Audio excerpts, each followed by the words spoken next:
Hello guys, what's up? Welcome back to my chemistry lectures with you people. So as per you know, right, we have already discussed a lot about the chapter solid state, right? And now it's the time that we should be moving on to the question answers from the NEET pattern exercise. What I have done, I have taken in all 10 questions. Like if you want, I can give you a hint of all the 10 questions that I have given. One by one, we'll be beginning up with each single question. We'll try to figure out the answer. We will also do one thing, we'll go into as much detailed answer as possible so that those people who didn't watch the lecture recordings, at least they should get an idea about the question, about the concept which is being utilized in the questions. Okay, so with this thing, let me begin up with the very first question for today's class, and the question is, let's see what does the question says. It says that a metal crystallizes with a face-centered cubic unit cell. So there is a metal and this is gonna be crystallized. So I'm simply writing, there may be a metal M and it is gonna be crystallized in face-centered cubic unit cell. Okay. So we know, right, when the atom is crystallized in a face-centered cubic unit cell, it must be having the atoms at the corners plus at the face centers. Okay. Moving further, it says that the edge length of the unit cell is 408 picometers. That means the edge length is given to us as 408 picometers. And the question is, you need to calculate the diameter of the metal atom. So what we need to calculate is the diameter. This is what is to be calculated, right? So guys, be very slowly, let's move very slowly to the answer. If he is saying that we are talking about a face-centered cubic unit cell, so I'm just drawing the side of a cube, right?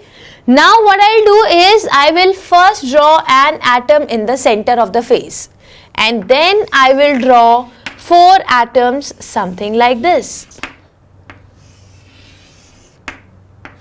Because we know, right, in the case of a face-centered cubic unit cell, the atoms will be present at the corners.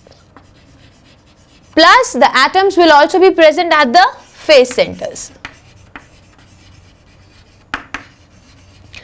Now, let us consider that the edge length of the unit cell is A, which in the question, if I see, is given to me as 408 or 408 picometers.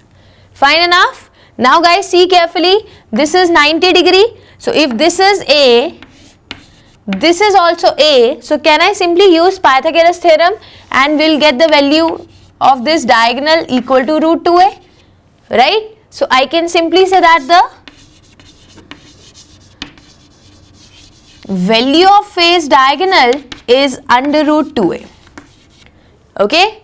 Now if I am asking you to write in terms of R, you can say it is R, okay? So you can easily say under root 2A is equal to 4R. Fine?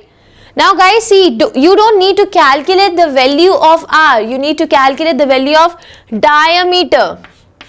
This complete length, which is equal to 2R, right? So can you do one thing? Root 2A is equal to 2 into 2R. This 2R can also be written as the diameter D. So you can simply say under root 2A is equal to 2 times D, right? Now you can say D is equal to under root 2A divided by 2. So if you put the value root 2 into 408 divided by 2. Am I right? So this is angstrom. Now if you calculate the value, you will end up getting the value equal to something 288 picometers. Fine? Let's see if there is an answer something like this. Come on to the question side. So 144, no. 204, no. 288, yes. So I can simply say that option number C is the correct option for this particular question, which was written as question number 1. So now you got +4, and with +4 you are getting a smiley as well. So we are done with question number 1. Okay. Having done with this, let me move on to the second question. Let's see what is there in store for you people.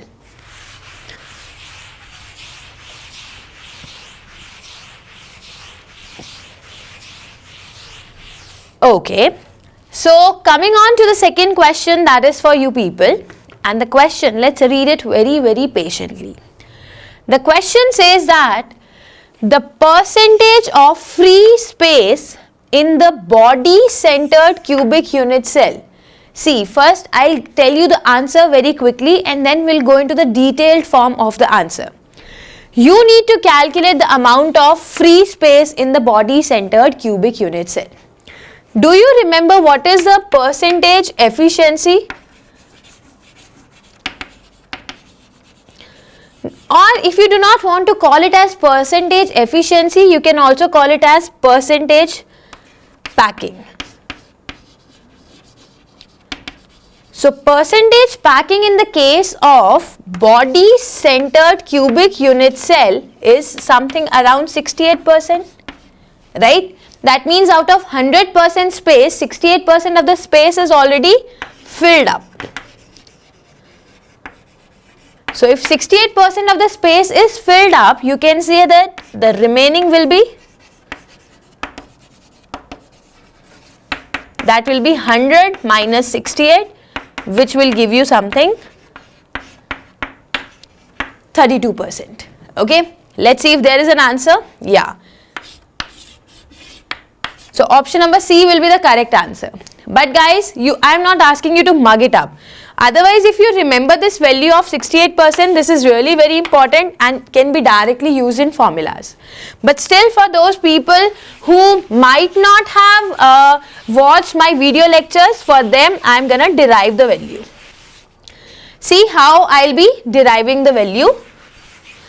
For the percentage packing in the case of a body centered cubic unit cell. What I'm going to do is, you have considered a cubic crystal. Fine. When you are going to consider a cubic crystal, now I'll ask you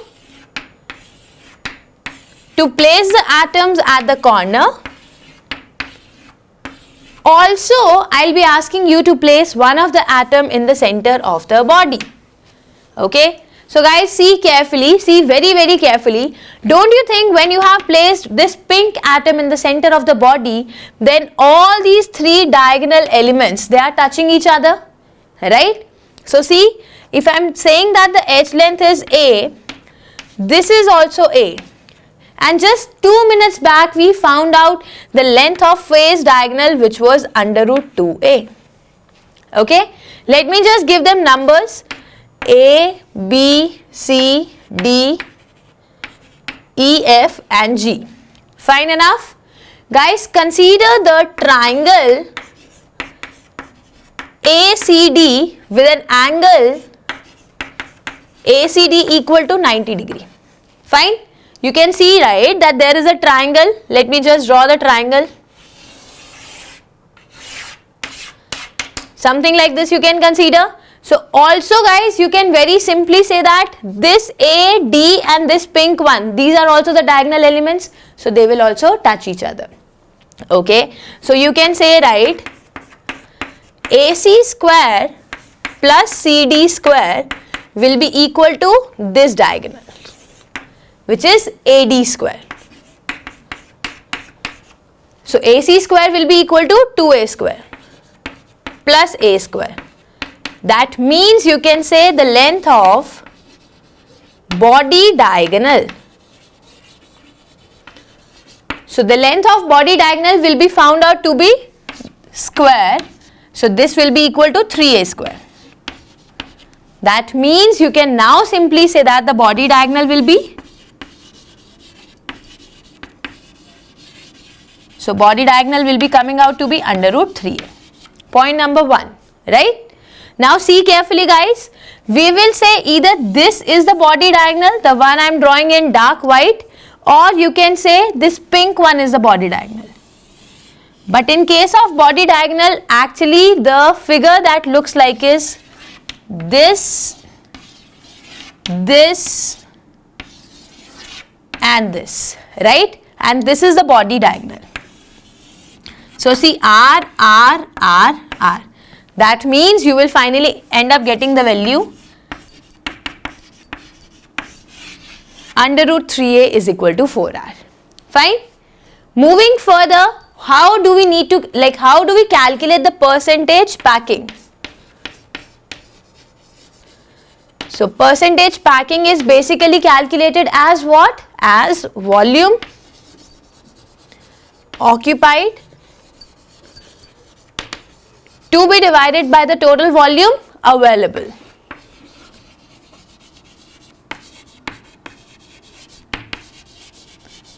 To be multiplied with a factor of 100, right? Now guys see, it's a cubic unit cell. If it's a cubic unit cell, the volume available can be simply written as A cube. But my question is to find out the volume occupied.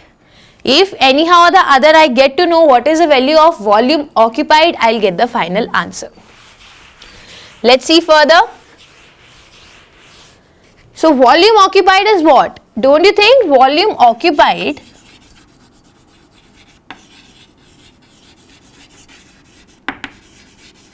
can be simply written as volume of one atom?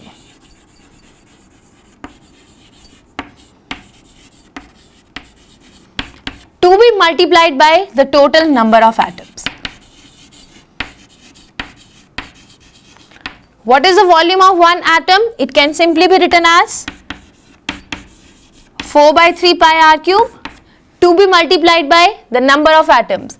In the case of body centered cubic unit cell, atoms are present at the corners plus at the body center. Right? How many atoms are there in the corners? 8 with a contribution of 1 by 8 plus 1 complete atom is there in the body center, making it a total of 2. So we finally got the value as 2 multiplied by 4 by 3 pi r cube. Okay. So you finally got the value of volume occupied. You were there having the value of volume available. Divide the 2. So you can simply say 2 into 4 by 3 pi r cube. Now you know the conversion A and you know the relationship between A and R, right? Under root 3a is equal to 4r. So this also you know, substitute the values. If you substitute the values finally, you will end up getting the total percentage as 68%. Okay? And then you can simply proceed with how I have done the question. So finally you will do 100 minus 68 and the answer will come out to be 32%. Good enough. So this is also done. Now I think I should be moving on to the third question. But before that, I need to clear the board for you guys.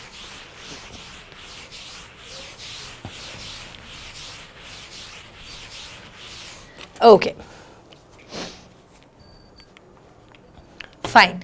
So we have the third question that is given to us, and the question is, if A is the length of the side of the cube, that means the edge length is given as A, okay, and we are again considering a cubic unit cell. The distance between the body centered atom, okay, let me write this statement once again. Distance between the body centered atom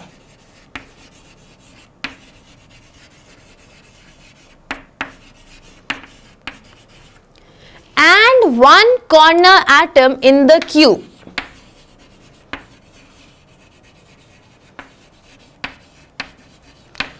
is what? Guys, see, this question is almost same as what we have done in the previous question. Listen to me very, very carefully. So he is saying, consider a cube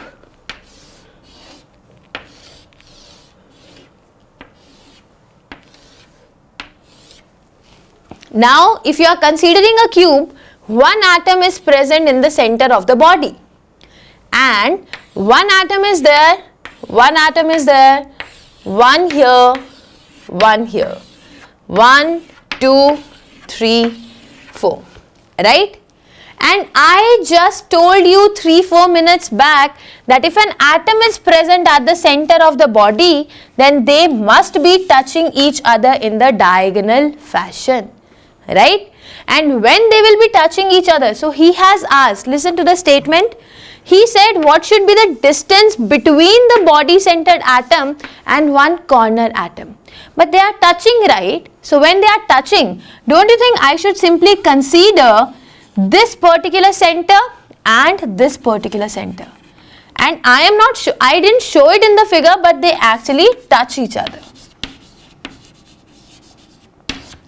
So when they are touching each other, then don't you think the distance between them is nothing but the radius of center atom, the body center atom, plus the radius of corner atom.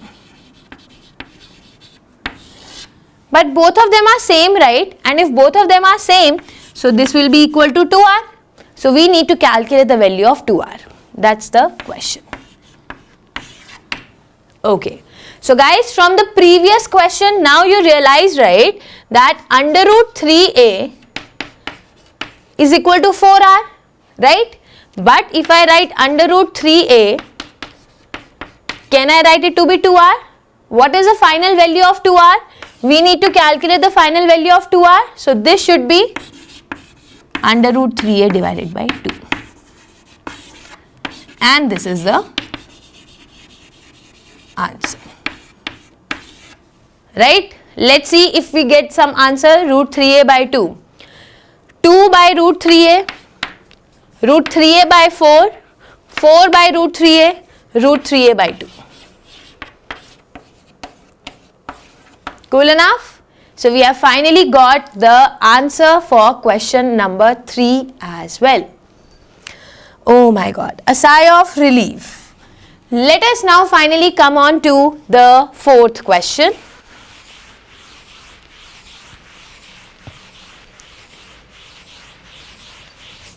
Okay. Moving on to the question. Oh, it's a big question, but let's see what does the question says. So the question simply says that structure of a mixed oxide is cubic close packed. Okay, point number 1. Point number 2. So we have got first of all a mixed oxide. What is mixed oxide? Oxide means there must be O2 atoms.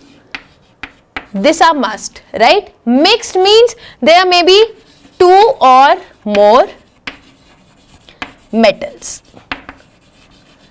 So what did we get for this first half of the first line? This is what I have written in white and blue. This is cubic close packing structure. So it is a part of CCP. Cubic close packed structure. Okay. Now he says that, guys, see, if it's a cubic close packed structure, how many effective number of atoms are there? You know, right, in the case of cubic close packed structure, the atoms will be present at the corners plus at the face centers. Am I right? How many corners are there? 8. Contribution 1 by 8. Faces 6. Contribution 1 by 2. Making it a total of 4. Okay. So the effective number of atoms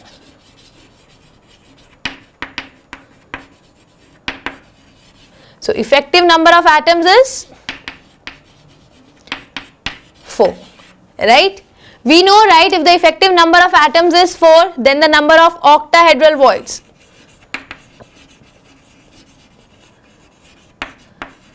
Octahedral voids will also be 4. Point number 2. And also we know that the number of tetrahedral voids.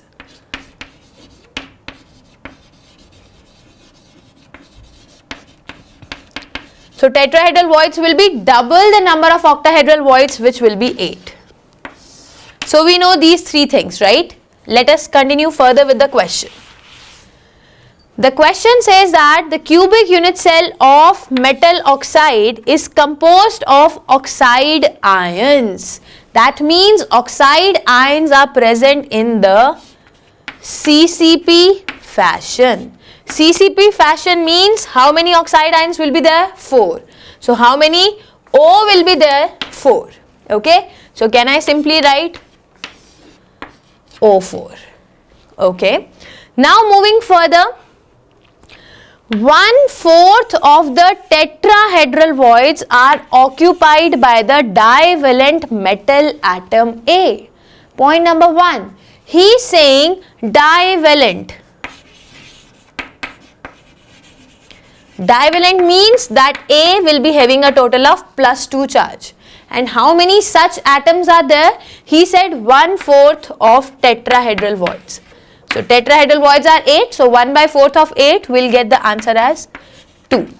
Okay. So guys, see carefully. If I am saying oxygen were there in 2 minus, and how many such oxygens were there? 4. So making it a total of how many negative charges? 8. So we got a total of 8 negative charges, right? Now see, how many A plus are there?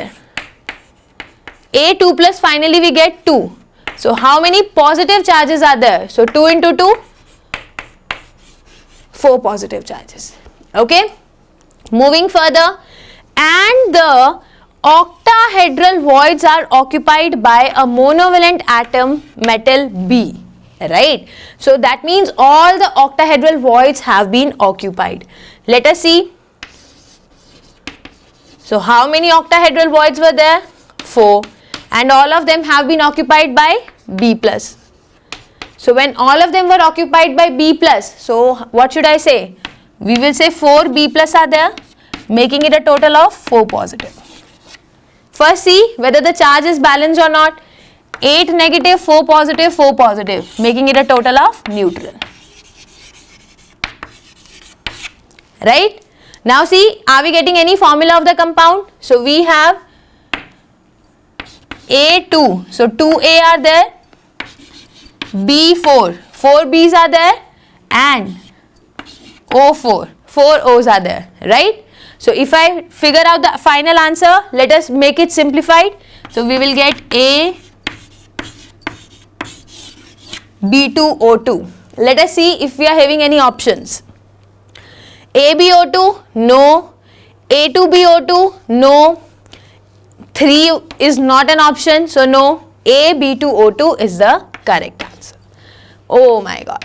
So finally we have got the answer to our 4th question as well. Okay. Fine. Let us continue further. Let me move on to question number 5th now.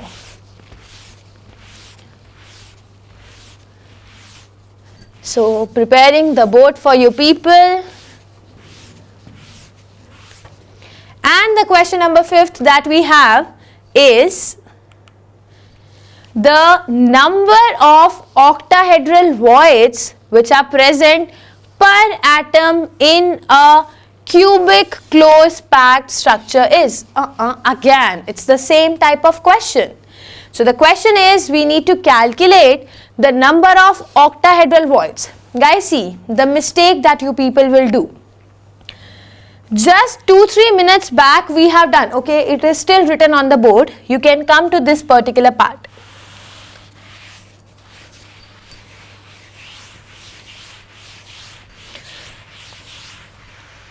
Guys, see into this particular section.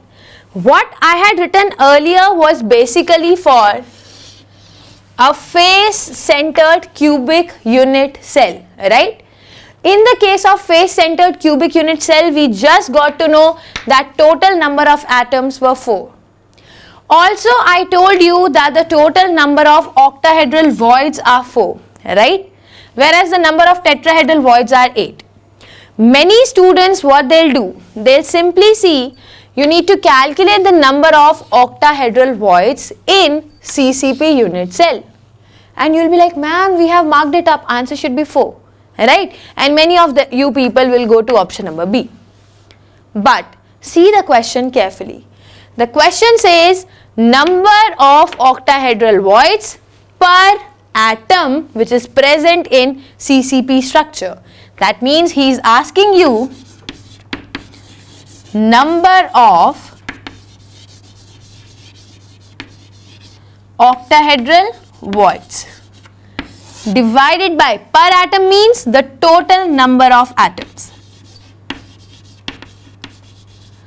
How many octahedral voids are there, guys? See the answer carefully. 4. How many number of atoms are there? 4. So 4 divided by 4 is 1. That means there is only and only one octahedral void with respect to every atom present in the CCP crystal, and hence not B, not A, not D, but option number C will be our correct answer. Okay, so now guys, please note it down so that we can further continue with the other question of the exercise. Okay guys, so having done with this particular thing, let us now move on to the next question, which is question number 6. So half of the lecture is almost done. Another 5 questions are waiting for you. Let us pick up all the questions one by one. So question number 6, what does it say? It says that lithium metal crystallizes in a body-centered cubic crystal. Lithium metal or whatever metal crystallizes, I don't care anything, but it is a body-centered cubic unit cell. Okay. If the length of the side of the unit cell of lithium is 351 picometers. Yeah, I don't know why he has written such a big statement. He could have simply said that if the H length is 351 picometers, you need to simply find out the atomic radius of lithium. That's it. So you need to calculate the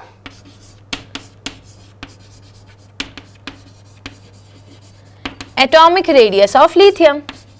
Guys, see, don't you think again and again the questions are repeated? I have simply taken all these questions from past year NEET papers, right? When it was AIPMT, now it is known as NEET. So I have collected all these questions from those exercises. But see, again and again in every question, they would have used these formulas like what is the body diagonal, what is the length of phase diagonal. Now here he simply says it is a body-centered cubic unit cell. And if it's a body-centered cubic unit cell, I will again draw the same diagram. So I will simply consider a cube. So when you consider the cube, then the lithium atom is present at the corners.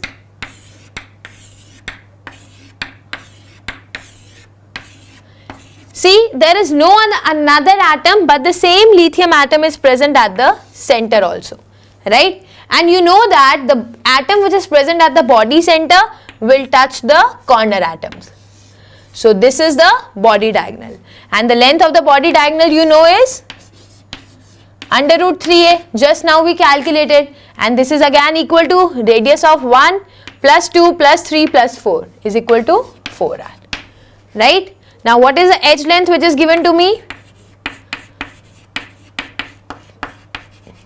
Divided by 4, and if you do the calculation, I am a very good calculator. So if you do the calculation, you will get the answer nearly 152 picometers. Let's see if there is an option. Oh my god. So you know I am always in love with the questions whose option number A is the correct answer. This statement I would have repeated I think n number of times, right? So finally we got the answer to question number 6 as well. Okay, having done question number 6, let us now proceed on to the next question, which is question number. Oh, it's a new question. The packing efficiency of a two-dimensional square unit cell shown below is. Don't do the simple stupid mistake of directly saying it's a 3D. No, it's not. He has simply said it's a two-dimensional square unit cell. So when he is saying it's two-dimensional square unit cell, you need to calculate the packing efficiency. So what you will do? You will say this should be area occupied divided by the total area available.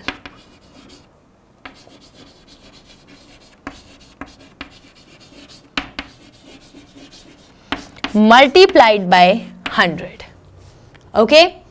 By the way, what is the total area available? Can I consider the edge length to be A? And this is also A since it's a cubic unit cell, right? Now if the edge length is A and A, so what's the area of a square? You can say area of a square can be written as A square. Now we simply need to figure out what is the area occupied. So guys, can you say that the area occupied is something like this? 1/4 of the area of this circle plus 1/4 of the area of this circle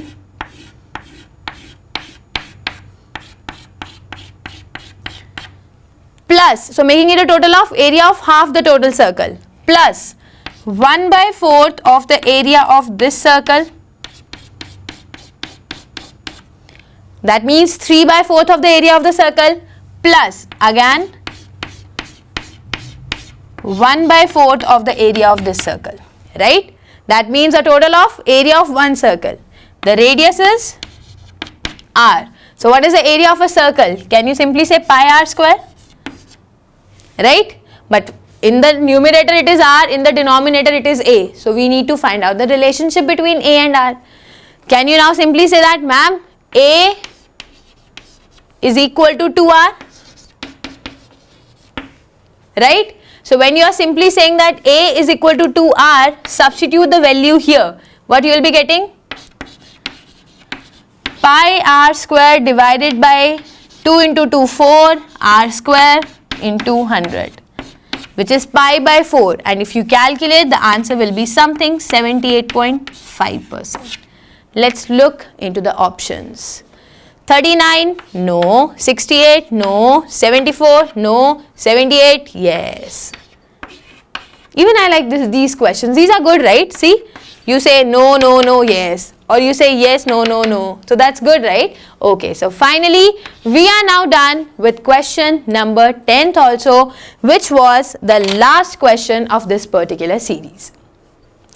So guys, these were all the questions that I picked out from all the past year NEET papers that have been asked. So maybe some of the questions were from AIPMT, maybe some of them were from NEET, or maybe some of these questions are like, they are kind of expected questions to be asked in the upcoming exams. So go through the recording, do the questions by yourself, try to do more such questions by yourself. So if you have any doubts, please feel free to contact me anytime. So till that time, before my next video comes, till that